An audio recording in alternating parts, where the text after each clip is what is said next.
paz, amados irmãos, em Cristo Jesus, mais uma live conhecendo a palavra. Nós damos graças a Deus por você dar a gentileza de estar junto conosco nessa quinta-feira. Estamos aqui para trazer um pouco mais de conhecimento da palavra de Deus, participando você junto conosco. Desde já nós desejamos que o Senhor do mais altos céus ministre sobre sua vida, sobre a vida da sua família, e que você seja fortalecido através da palavra de Deus. Quem vos fala aqui é o pastor Paulino Silva e junto comigo o irmão Miller. Como é que está aí, Miller? Diz ele que está bênção. Muito bem. Nós vamos nesta live falar algumas coisas sobre a atualidade, né? Como que as coisas estão andando na atualidade, o que está acontecendo em várias áreas, claro, sempre focando nas questões espirituais, não esquecendo que nós somos seres, né, tricotômicos, que temos um espírito, uma alma e um corpo. Somos sociais, somos psicológicos, então estamos no meio, nos relacionando, né? Nós exercemos influência no meio, né? E o meio devolve essa influência para nós com outras influências. Bom, nós estamos ultimamente vivendo crises, né? Sem precedente. O mundo, diz a palavra do Senhor lá no livro de Isaías, o mundo cambaleia como um bêbado, né? O mundo oicomênio, o mundo da existência dos seres humanos, nos seus relacionamentos, anda cambaleando, não consegue mais andar de pé. A própria natureza, ela já está dando há muito tempo um grito de alerta. E eu quero falar alguma coisa sobre essa crise, né? E uma das primeiras crises assim que nós vemos, nós identificamos, é a crise de autoridade. Tanto crise na autoridade estabelecida, né? Como crise autoridades de pais, da mãe lá no seio da família, né? A autoridade eclesiástica dentro das igrejas, né? Autoridade militar, deputados, presidente da república, né? Homens que verdadeiramente deveriam ser exemplos e que não estão sendo porque perderam valores, né? A moral e a ética deixou de ser uma verdade no coração dessas pessoas, até porque já faz muitos anos que isso vem sendo delapidado, né? Que isto vem sendo arrancado, tirado do seio, né, dessas pessoas, e aí chegam os jovens, as crianças, a puberdade, a fase adulta, e essa crise parece que ela tem se instalado e ela tem vindo cada vez assim mais poderosa, como uma avalanche. Nós temos a crise de autoridade na insubordinação. Pessoas que não se colocam, né, debaixo de uma autoridade, né? Também nós temos na área de igreja os desigrejados, né? Aquelas pessoas que parecem a exemplo lá do Velho Testamento, que se lançaram contra Moisés, né? Coré, Datã e Abirão, que se levantaram contra e questionaram se Deus falava só através de Moisés e de Arão, ou Deus podia usar quem ele queria. E aí parece que hoje, embasado nessa premissa revoltosa, muitas pessoas têm deixado a igreja, ficam em casa, né? Dizendo, não, eu também posso servir a Deus em casa. Claro que você pode servir em casa, só que existe uma palavra de Deus que diz assim, ó, não deixai a vossa congregação como é costume de muitos. né? E se você é membro do corpo de Cristo, tu tem que estar ligado a um corpo, né? No adorar a Deus, no cultuar a Deus, no você participar da Santa Ceia, colaborando com o seu dízimo, recebendo o amor e a atenção de um pastor. Também nós estamos vivendo uma fase de grandes escândalos, né?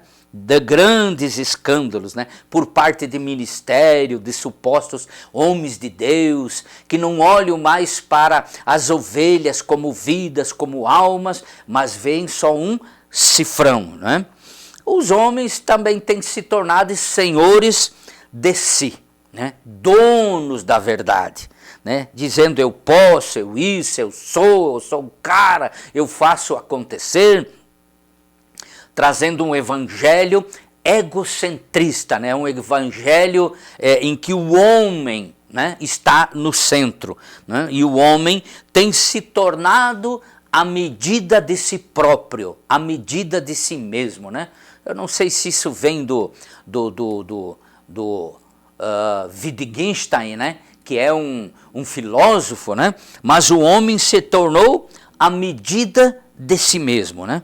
E nós temos visto também uma crise em cima dos púlpitos, né? Pastores que não têm mais graça, que não tem mais aquela graça do Senhor Jesus e parece que estão subindo no púlpito forçados, estão ali, parece, esperando que passe aqueles minutos, aquele tempo na frente da igreja e a palavra não tem mais poder de ação, de mudança, de operação e o Espírito Santo não tem mais se manifestado. Alguns deles sobem nos púlpitos e são como autômatos, né? São como autômatos, tá?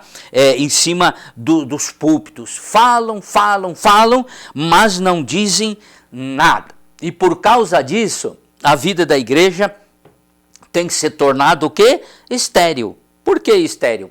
Porque o homem de Deus, o pastor em cima do púlpito, ele nada mais é, nada menos que o espelho da sua igreja. Ele é o espelho das suas ovelhas, né? Se esse homem é um homem que não é um homem de oração, que não clama a Deus, não busca a Deus, não anda com Deus, não deixa transparecer essa preocupação espiritual, esse aconchego espiritual, esse cuidado com as suas ovelhas, né? As suas ovelhas vão seguir o exemplo. E aí essas igrejas têm se tornado mornas, tá? Igrejas, para não dizer espiritualmente mortas, que já não creem mais em Deus nem no Espírito Santo, têm se transformado num grande clube, não vou dizer espiritual, mas um grande clube de homens e mulheres, né?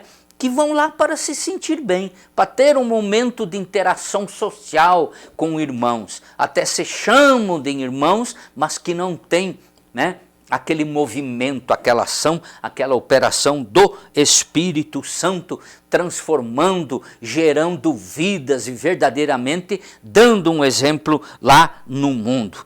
E por via de existência, essas ovelhas, né, estão num redil sem o quê? Sem proteção. Porque esses homens têm se feito senhores de si mesmo. Eles têm se feito pastores de si mesmo. Eles estão mais preocupados naquilo que a ovelha produz de si, ou seja, lã e leite, né? Elas querem a lã e o leite da igreja. Das ovelhas, aquilo que a igreja produz e outras coisas mais. O que seria isso, meu irmão, tudo que eu falei?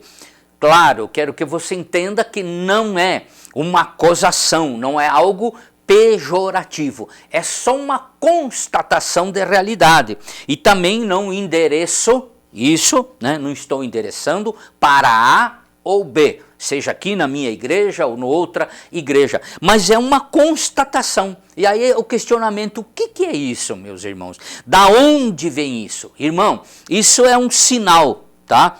Interno, tá? Mas de influências externas, tá? É algo que está se caracterizando internamente na igreja de Jesus, Aí eu falo igreja de Jesus como a igreja universal. Mas são influências de fora que têm entrado e que têm gerado, meus irmãos, esse choque de realidade espiritual, tá? E elas chegaram até nós. Agora veja bem, o que é que o Paulo fala para Timóteo, para ver que isso não é coisa nova, mas que parece que de tempo em tempo ela retorna. 2 Timóteo capítulo 3, versículo 2 em diante, nós temos assim: pois os homens serão amantes de si mesmos, é o que nós temos visto, né? Gananciosos, presunçosos, tá? Soberbos, blasfemos, tá? Desobediente a pai e mães, ingratos e profanos. Olha só, sem afeição natural, irreconciliáveis e caluniadores, sem domínio de si, cruéis e sem amor para com os bons. Porque hoje você ser uma pessoa boa, bondosa, ajudar, auxiliar, tu é chamado de mané, tu é chamado de otário, tá? Que está dando guarida, auxílio e ajuda para vagabundo.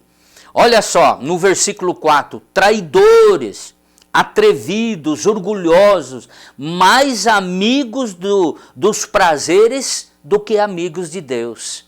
Nós temos crentes dentro das igrejas, mais amigos de si, dos prazeres, daquilo que satisfaz a sua vida, o seu ego, a sua realização, tá? Se colocar num patamar e numa posição, tá, dos melhores. Aí o que a Bíblia diz no 5? Tendo aparência de piedade, mas negando o poder. Qual o poder? O poder transformador de Deus. Aí Paulo fala para Timóteo: Timóteo, quer um conselho que tem validade? Afasta-te desses também. Na realidade, entendo o que é que Paulo está querendo falar para Timóteo. Diz, não se una neles a ponto tal de tu ter uma comunhão e eles venham exercer fluência, né? Influência na tua vida, de você começar a viver assim. Claro, meus amados, que nós estamos no mundo e nós estamos rodeados de pessoas assim como foi descrito por Paulo para Timóteo e o pequeno comentário de introdução que eu fiz. Mas se não dá para nós viver no nosso mundinho, que não tem como, tá? Que na oração sacerdotal Jesus falou, eu não quero que tu os tire do mundo, Pai, mas que tu os livre do mal. Nós vamos continuar vivendo essas realidades. E de tempo em tempo surge isso no nosso meio. Para quê? E por que surge isso? Primeiro, por permissão de Deus, tá?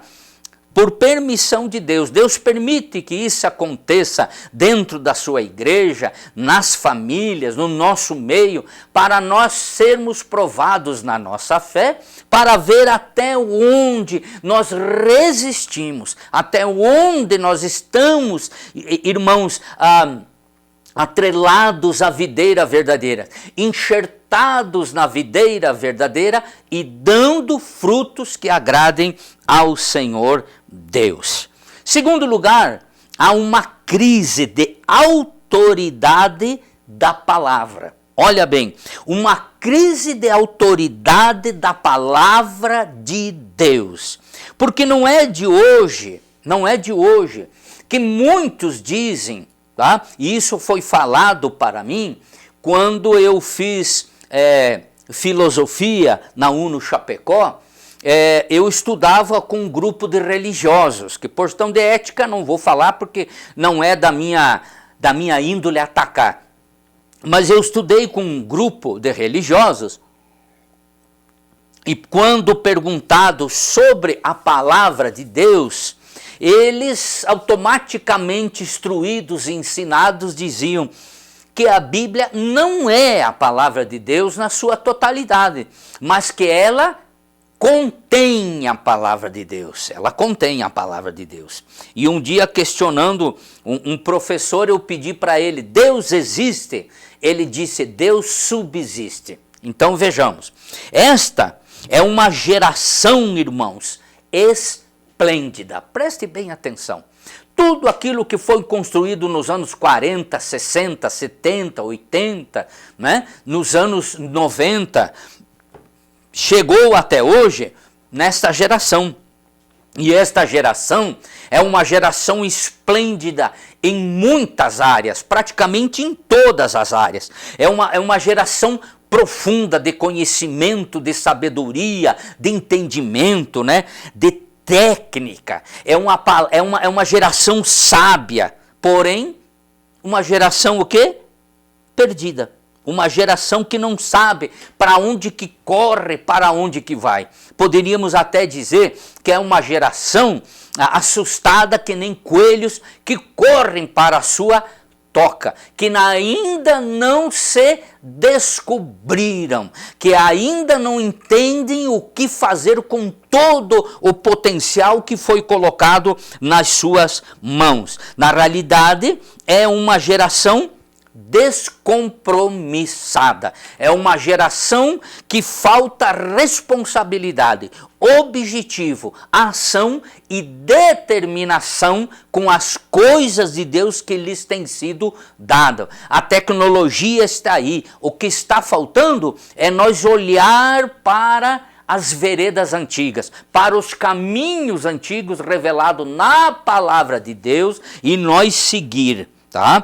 Essa geração é uma geração sábia, porém é uma geração perdida, descompromissada e religiosa ao extremo. É uma geração religiosa. Até dentro das igrejas evangélicas nós temos homens e mulheres, jovens e crianças e idosos que têm a Bíblia, glorificam a Deus, mas que são o quê? Religiosos ao extremo. Mas como isso, irmão Paulino? Como é que pode? Foram batizados em águas, eles são dizimistas, contribuem, gostam de ir na igreja, são assíduos, mas ainda não renasceram da palavra, da água, e ainda não têm uma vida de comunhão e intimidade com Deus. Então eles vêm na igreja, e até ouço alguns falarem: eu sou igrejeiro. Eu, quando posso, eu estou dentro da igreja, eu estou lá, isso e aquilo. Amém. Louvável.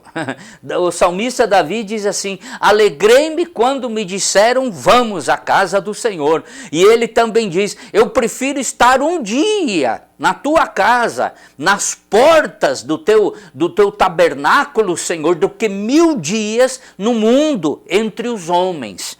Mas veja bem, não basta só estar dentro da casa do Senhor. Tá? Eu tenho que ter uma intimidade com Jesus. Não basta eu frequentar os templos, tá? Eu me assentar nos bancos da igreja. Eu preciso ter uma intimidade com Jesus. Eu preciso ter a palavra no meu coração, porque essa geração tem a palavra nas mãos.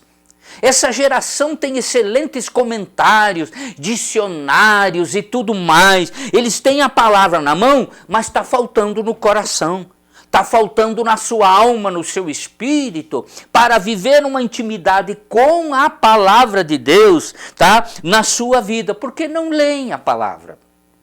Não leem a palavra, não conhecem a palavra. Tá?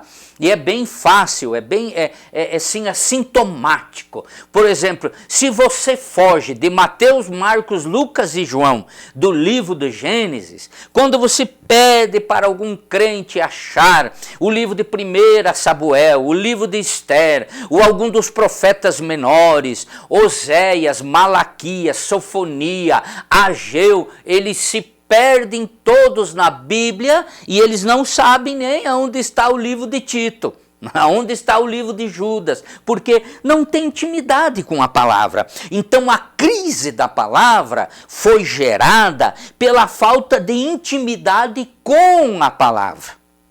essas pessoas, algumas, claro, eu não quero ofendê-las, mas a verdade é a verdade. Inclusive apóstolo Paulo pede, fiz-me por um acaso vosso inimigo nos falando a verdade? Eu responderia para Paulo, sim, Paulo, tu se fez inimigo, porque essa palavra é uma palavra ou para a vida eterna ou para a perdição eterna. E nós, no nosso livre-arbítrio, temos que escolher ou o caminho estreito que leva à salvação ou o caminho largo que leva à perdição, tá? E aí, também não basta eu somente ler, não basta eu ter na mão, eu tenho que ler. E não basta somente eu ler, eu tenho que estar ela onde? No meu coração e exercitar essa palavra no meu dia a dia. Quer esteja na igreja, na faculdade, no meu trabalho, entre as amigas, entre os irmãos, numa rodada de chimarrão, numa festa, eu tenho que ter no meu coração. E alguns ainda negam a eficácia da palavra de Deus. Tem crentes que não conseguem mais acreditar na mensagem de salvação, de mudança, de transformação, de vida eterna, que a palavra é a palavra de Jesus, é a boca de Deus empenhada aqui, e que em momento nenhum ela pode falhar, porque assim como a palavra representa Deus, e Jesus também é o verbo de Deus, em instante nenhum ela pode falhar numa vírgula, ela não pode falhar em palavra alguma, porque se ela falha, o autor da palavra, que é o Espírito Santo, falha. E o Espírito Santo falhando, leva à bancarrota quem?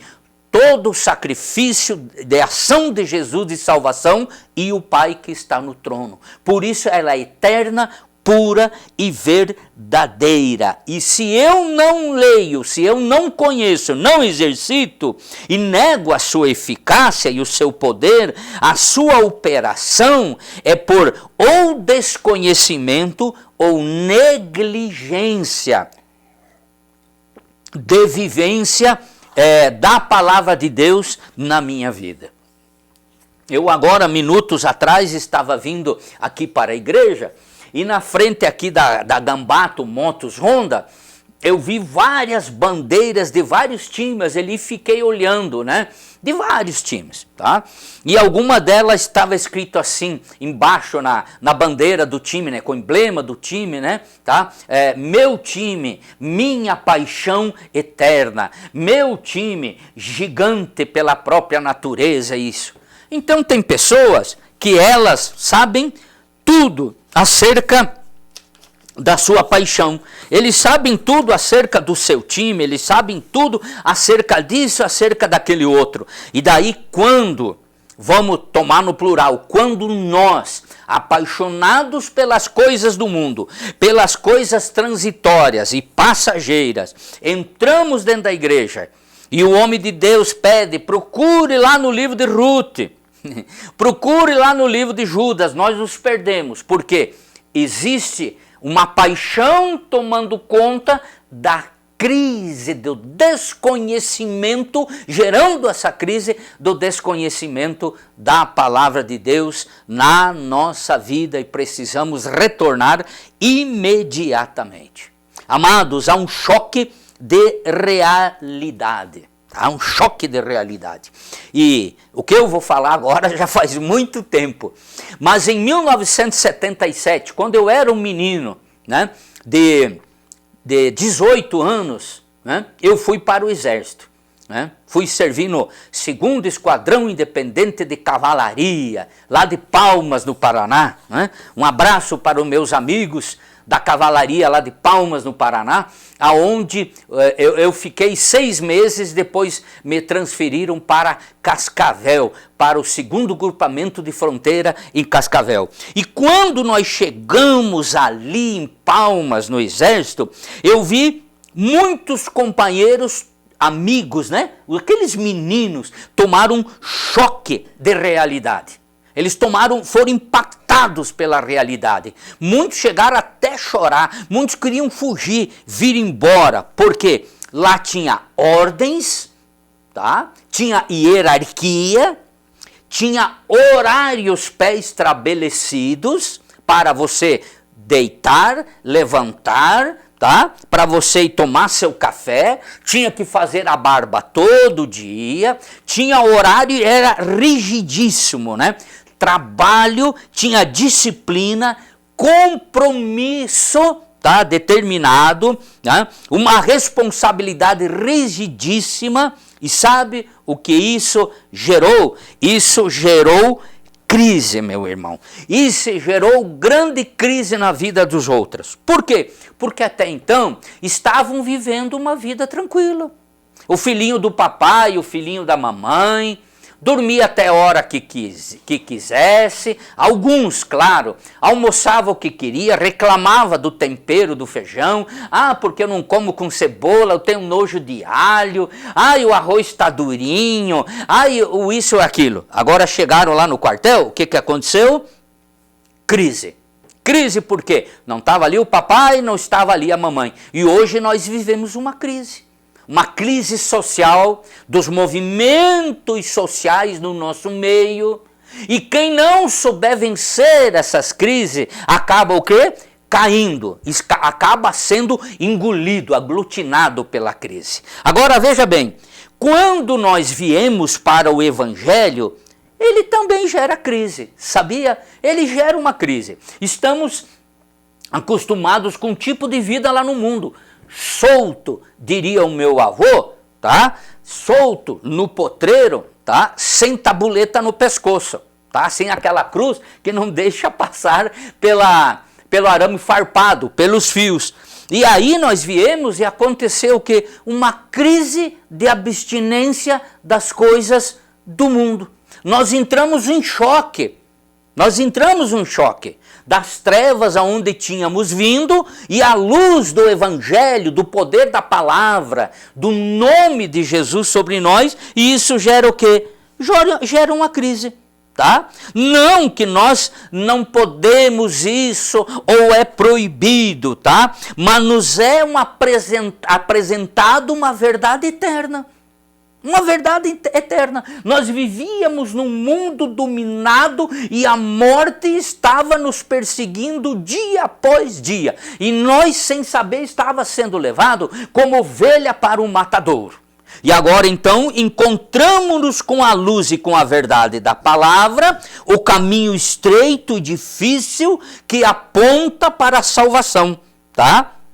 E com Cristo. Agora a igreja, veja bem, a igreja aceita todos que venham como estão. Mas a igreja não aceita você ficar como você está. Tu tem que passar por um processo. Se deixar ser o quê? Transformado pelo poder da palavra de Deus. No livro de 1 Coríntios, eu vou abrir para você, 1 Coríntios no capítulo, vamos ver aqui no capítulo 6, versículo 9 ao versículo 11, olha bem o que a palavra de Deus diz. Não sabeis que os injustos não herdarão o reino de Deus? Não vos enganeis, nem impuros, nem idólatras, nem adúlteros, nem efeminados e nem sodomitas. Nem ladrões, nem avarentos, nem bêbados, nem maldizentes, nem roubadores herdarão o reino de Deus. E a partir do momento que sabemos isso gera uma crise. Gera um choque de realidade. Porque até então era um valor. Tá? Isso não nos chocava, porque eram práticas. Agora a palavra de Deus fala no 11, olha só. E tais fostes vós, tá? Algum tempo. Alguns de vocês foram assim, nessas práticas. Mas fostes lavados, fostes santificados, fostes justificados em nome do Senhor Jesus e pelo Espírito de nosso Deus.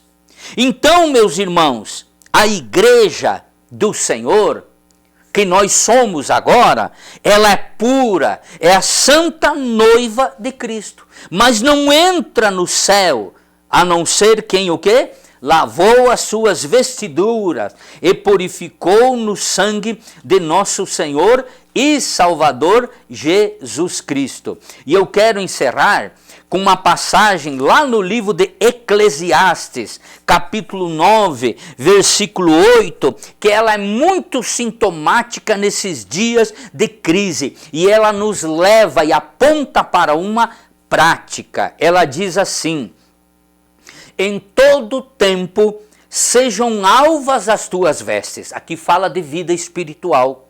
Vida limpa, vida pura, sem sujeira, sem mácula, sem mágoa nenhuma. E nunca falte óleo sobre a tua cabeça. Óleo, ela representa a unção do Espírito Santo. Nunca falte a pessoa do Espírito Santo trabalhando na sua vida. Por isso, irmão, viva uma vida que agrade a Deus. As crises vêm e vão, vêm e vão. Temos crises em várias áreas da vida. Vida espiritual, na autoridade, temos crise dentro das igrejas, tá? Em que, não no sentido de que a igreja de Jesus está em crise, mas quando as coisas de fora entram para dentro e exercem influência, e daí eu e você, como membros do corpo de Cristo, se nós vamos apagando aquele fogo do Espírito Santo, nós acabamos influenciando. A igreja de Jesus tem sido vencedora, a noiva de Cristo é santa e purificada, mas cabe a mim e você vencer a crise. Se eu venço a crise, se eu venço a minha dificuldade, eu estou cooperando para a igreja de Jesus ser fortalecida. Amém?